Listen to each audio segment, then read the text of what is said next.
Jimbo's Garage. Good afternoon, everyone, and welcome back to Jimbo's Garage. Well, today's video, we're going to be making a very large double gate. Well, very large to me anyway. This is probably one of the biggest double gates I've ever made. The total length is 16 feet across. There'll be two gate sections about 8 feet each with a slight radius on the top and a composite wood field on the inside. Pretty challenging project for me, but I'm always up for a challenge. Let's get started on today's project. All right, I'd like to take a moment to thank today's sponsor, which is metalsupermarkets.com. They've got over 80 locations across North America, offering up a wide variety of metal types, shapes, sizes, and grades. From steel, aluminum, cold rolled, hot rolled, galvanized alloys, brass, bronze, copper, and a whole lot more. Check them out at metalsupermarkets.com for a location near you. All right, let's get back to today's video. All right, challenging is right. This thing is bigger than my welding table, so I'm having to utilize my old welding table as well. The very first thing I wanted to do is to establish some square straight lines. And so I know my welding table is square, so I stretched those lines all the way across to my old welding table with the snap line, and to establish some straight lines to get started with. The next thing I did is laid out what would be the posts a little bit later on, and I've got those nice and square. I've measured my dimensions all the way across, and I'm hitting my mark right on the money. And then these are the radius, pre-bent radius pieces I got at my metal supply store. It had a slight radius put in it, and once I lined up everything and got everything where it needed to be, and I was happy with it, and I just marked the post and, or I should say, marked the side rails and the top part right here, and it's time to start cutting this stuff. We are working with some 1.5 by 2 inch 0.83 wall thickness rectangular tubing here. And the first thing I'm going to do is get on a brand new black Lightning cutoff wheel here from Mercer. Now, I can't do this from a cutoff saw because the radius pieces here plus the angles aren't quite 45. The pieces are long and awkward, and sometimes it's just better to do it by hand, and that's what I've got going right here. Things went fairly quick. I had no problems. This is one of my big Walter grinders. It cuts through there super fast. The only disadvantage about using grinders like this is you can't really get right on the money with your cuts. You can get close, but at least I can't. I can't seem to get them perfect as much as I mark them perfect. I don't know. They just don't seem to line up exactly. But that's what welds are for. All right, double checking for dimensions and squareness. And you can see that it's hanging over my welding table, so I had to put a piece of flat bar stock on there to support the bottom rail. The only thing that does fit good is the bottom rail. Those things are, I cut those on the cutoff saw and got a nice 45 there. It's pretty clean. Therefore, when it's clean, you got a nice weld in there. All right, so just went around and welded everything up once I knew everything is nice and square. And you can see right there, there's the result of hand cutting, at least with me. There's some overcut and some gap and stuff, but we just stitch weld this thing up, and then once it's stitch welded up, I just ran something over the top of it, and we got some good weld in there. Shouldn't have any problems with it. All right, then I'm going to grind everything down. You see I'm leaving a little bit on the top there. I'm not getting it perfectly smooth like I normally do. I just want to leave a little bit of weld on the top of some of these. There's a lot of weight that's going to be on this, and I'm just not, I just want to be sure. I didn't want to compromise any of the welds, I should say. I've never done this with this kind of weight before, so I wasn't sure, but the frame is getting painted black, and so, I just wanted to do that to hopefully leave a little bit of strength there. All right, with the one frame done, the other one's exactly the same, and so I'm just going to lay it right here on top while I've got everything clamped down, and this is going to act as a jig for me. And once everything is right where it is, like it is there, it's just I'm going to go ahead and weld it up too while it's sitting there. It's nice when the welds are nice and tight, and you can get right in there, especially with this thin tubing. Now, usually I use 0.63, which is about a 1/16 of an inch thick. Sometimes 0.95 with just shy of 1/8 of an inch.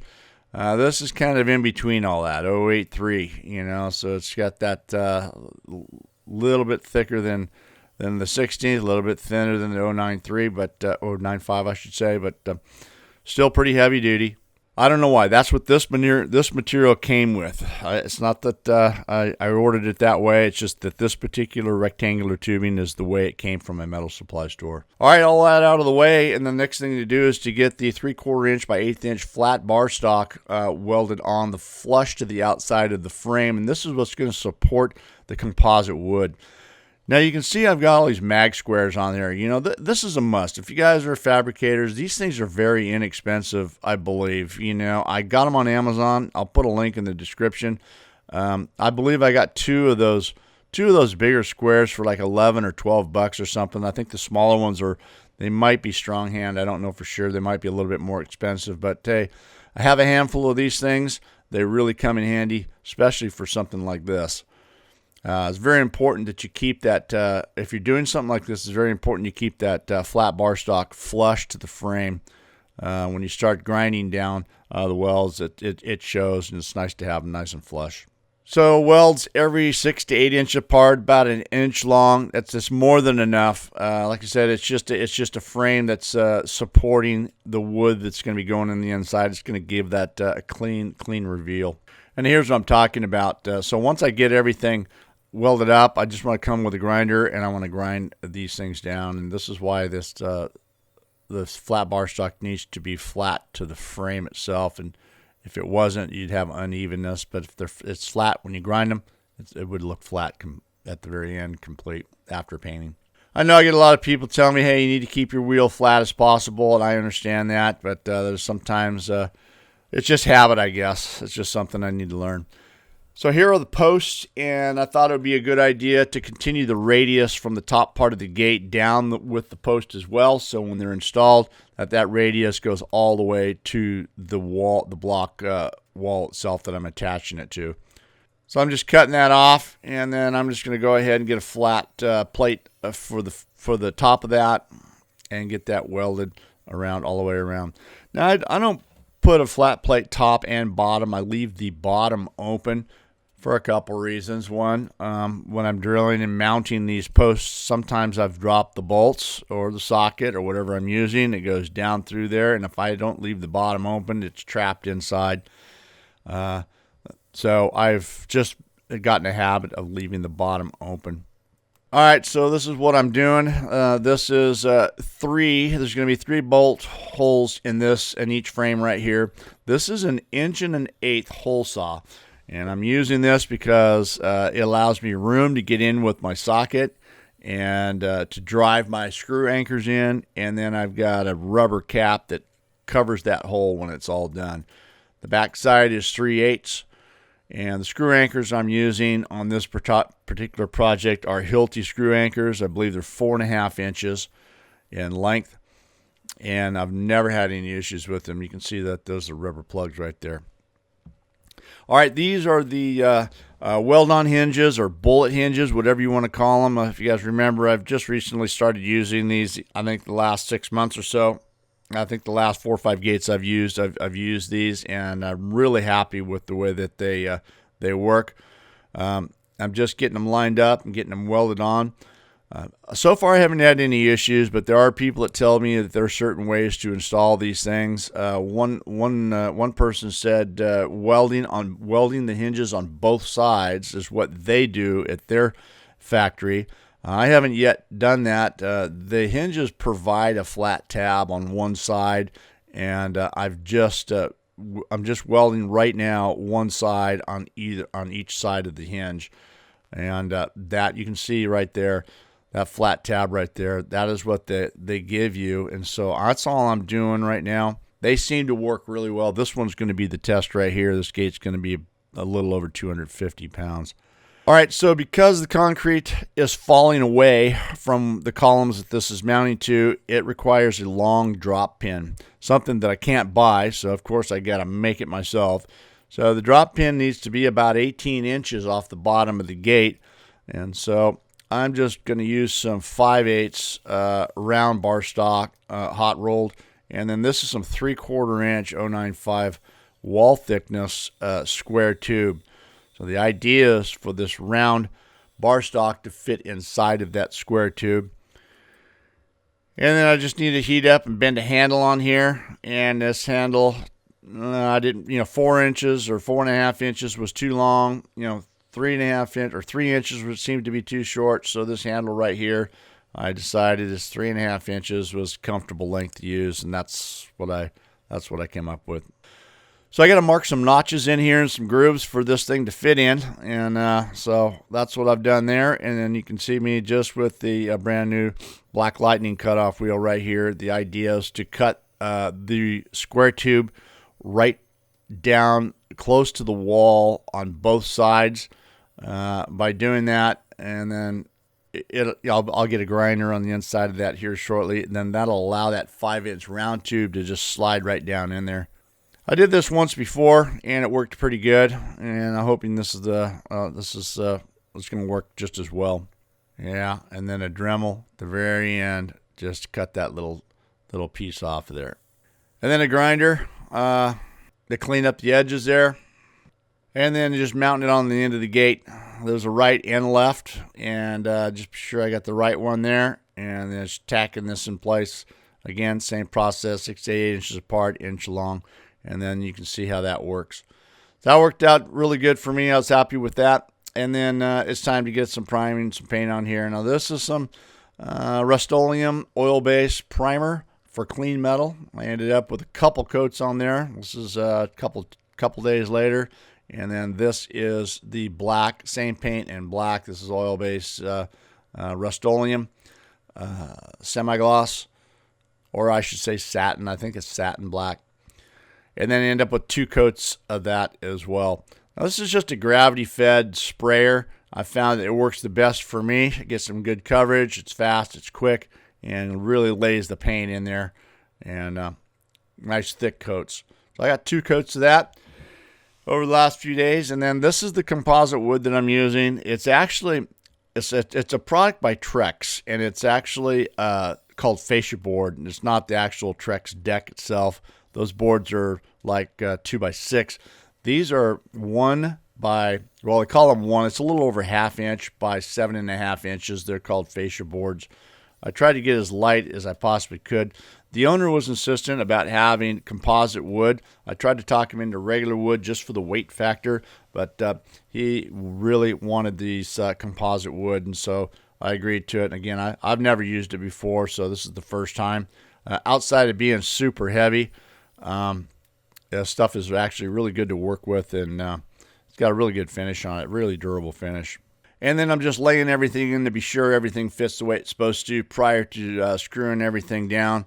And surprisingly, I got to the very end, and there was just about a 1/2 inch that needed to come off. Now, typically, I start in the center and go both directions, and so I have anything that needs to come off is an even cut on both sides. But this one here was just a 1/2 inch, and it wasn't going to be seen in the long term, so I just used it on the one side right there.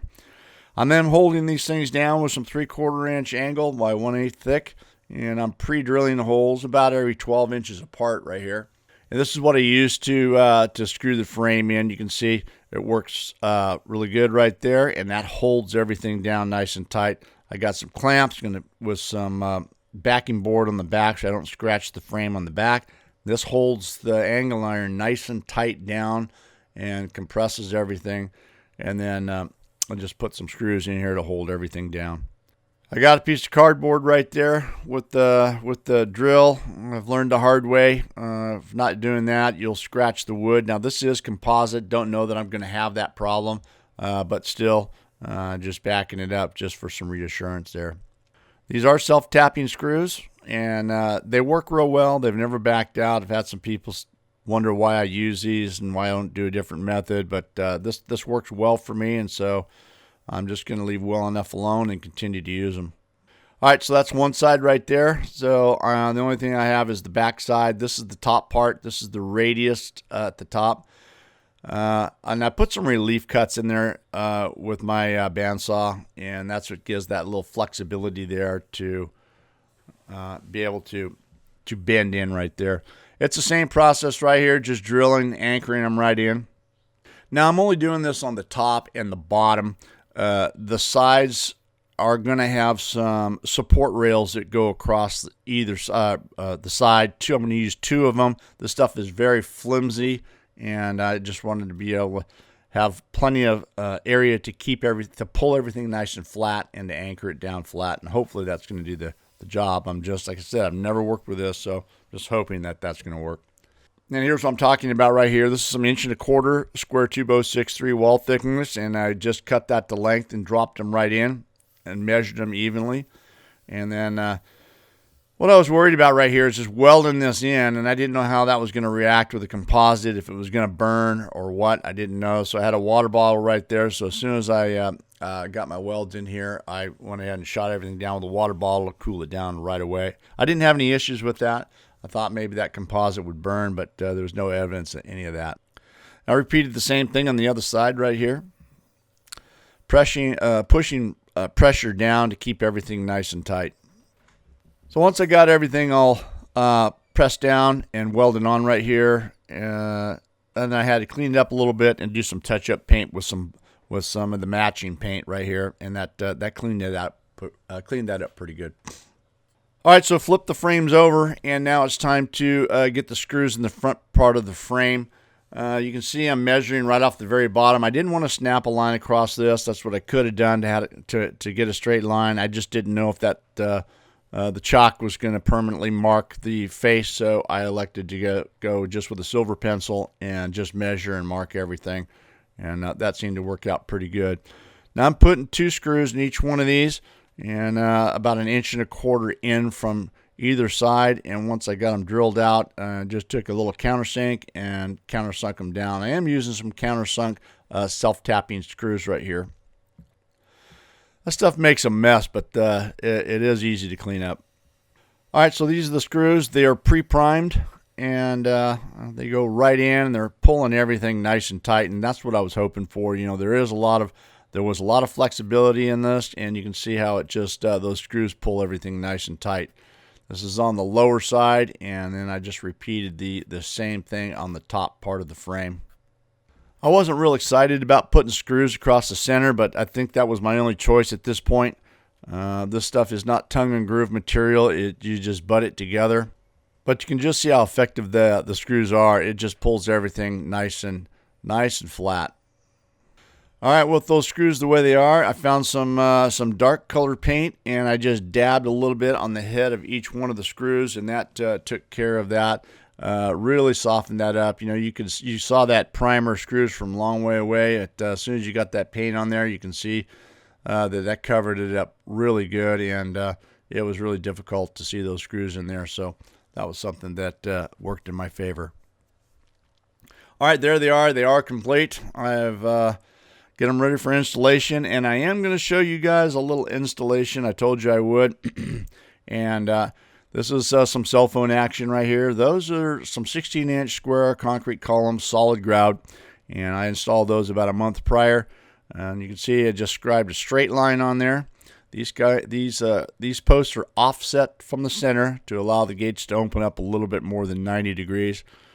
And then once everything is nice and plumb and held into place, I just gave it a little couple pre-drills right here to mark the column, and then pulled the column away to drill the holes.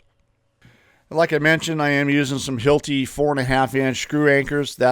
I've had great success with those things. They're super strong, and that's what I've been using. And you can see right here, just take the impact driver and drive them in. And once those are all the way in and done, everything is checked for plumb. Everything is nice and square. I've got these rubber caps, and I'll just push over the top, and that covers that up. So it's a pretty clean look, and it's worked well for me on that. All right, so with the posts in, it's time to drop these heavy gate frames in, and I've got a little bit of help right here from my guys, and we just lifted this thing up nice and evenly and dropped them right on the pins.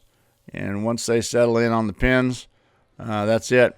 You know, 267 pounds of gate, and it didn't even settle 1/8 of an inch perfectly.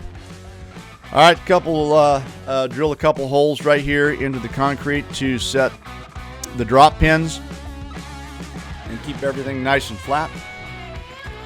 Everything comes together and works real good right there. Everything is locked in place. All right, this was a good little project, something I haven't done before. I hope you guys enjoyed the video. Thanks for watching. Don't forget to check out my website at jimbosgarage.com. Follow us on Instagram and check us out on Facebook. Thanks for watching, guys. We'll see you on the next video. See you next time on Jimbo's Garage.